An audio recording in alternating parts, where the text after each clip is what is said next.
Hello everyone, today's video will be reviewing Invisible Man's Revenge from 1944. The movie was directed by Ford Bebby, who also produced the film. The screenplay was written by Bertrand Milhauser, who was known for writing the Universal Sherlock Holmes movies. The movie stars Jon Hall, Leon Earl, John Carradine, Alan Curtis. The movie was released on June 9th, 1944. Invisible Man's Revenge is about Robert Griffin, a criminal who escapes prison as at large. His friends betray him. Dr. Drury, a scientist, turns Robert invisible, and he blackmails his rich friends for betraying him. This movie has no continuity with the last films. This is a standalone sequel semi-reboot. As mentioned before, Universal could not make up their minds on the rest of the monster series if they wanted to make direct sequels or reboots. Jon Hall comes back once again, but of course he plays a different character. You all remember him playing Frank Raymond, Invisible Agent. His character's last name is Griffin, but the funny part is, he's not related to Jack Griffin from the first movie.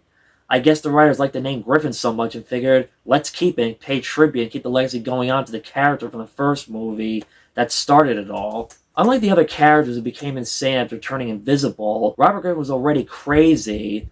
The invisibility makes it even more crazier and insane. It goes back to the same format from the first movie, where the main character is misunderstood as a tragic story. His character, either you sympathize with him or dislike him. His character is not bad, but he's nowhere near close to Claude Rains. He does not fit or rank high the same way like Jack Griffin, Jeffrey Radcliffe, and Frank Raymond. Fans have pointed out that Robert Griffin is being one of the weakest Invisible Man characters. His character is a combination of a villain and a semi-anti-hero. All he wanted was his fair share of the money from his friends, but they would not give him his fair share. His friends Jasper and Irene were jerks. When they had all the money in the world, shows like what happens when all the money in the world gets to you. They said it did not mean to leave him behind, thinking that he was dead.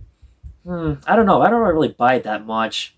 They betrayed Robert. They were not smart to realize he could blackmail them because they were all involved in the heist stealing a diamond mining expedition in Tanganyika. In case you're wondering where is this place located, there is no such place. It's fictional.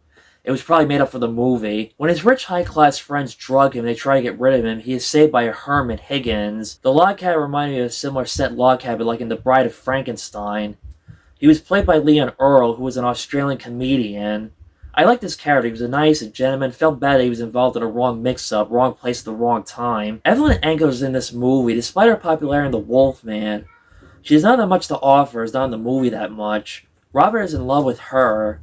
There is no fatal attraction seen between the two. He's never even met her and has an unhealthy obsession over her. Her fiancé Mark Foster was really nice. Nothing really bad to say about him. I felt more sympathy for him than Robert Griffin, especially how Robert wanted to murder him so he could have Julia all to himself. When Mark is trapped in the wine cellar, Robert is playing tricks and trying to kill him. We're rooting for Mark to defend himself and get away from Robert. This is one of the few Universal Monsters movies finally has John Carradine, who got to play a good part in a Universal Monsters movie.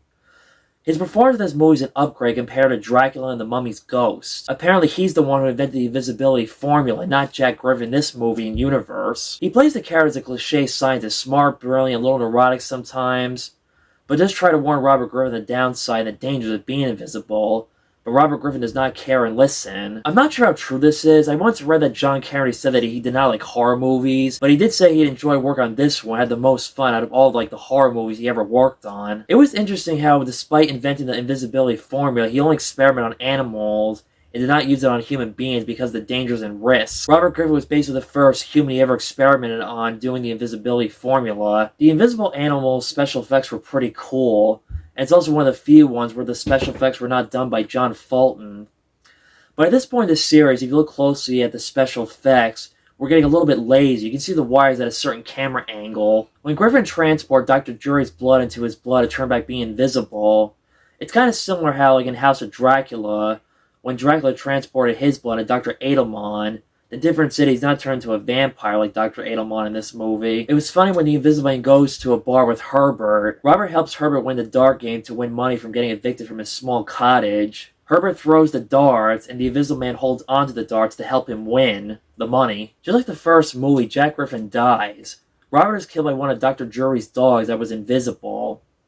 In my opinion, it was not a loss losing Robert. That's just my opinion. Unlike the Mummy movies that got lame, lazy towards the end, failed, and the first movie was a classic, the series and sequels failed as a series and franchise. The Invisible Man series was consistent, solid, They may not have topped the first movie. The sequels were still decent. Some okay, had some quality entertainment. Unlike the last Mummy movie that had a bad poorly finale, this movie's a good finale, proper finale to the series. It may not be a great movie or a masterpiece. This one is okay. It's not the worst one, but you can say it's an overrated one in the series.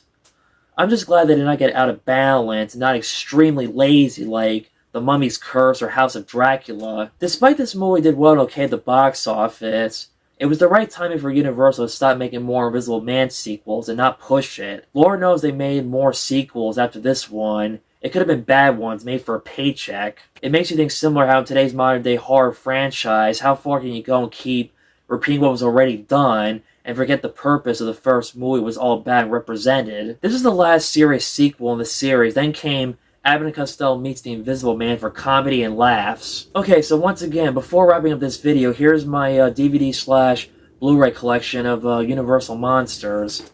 The first time I saw The Invisible Man's Revenge was on this DVD set right here in the Invisible Man Universal Monster DVD collection. And of course, here we are in 2022. I have it on this Blu-ray set here of the Universal Monster Invisible Man DVD set. Oops, I meant to say Blu-ray.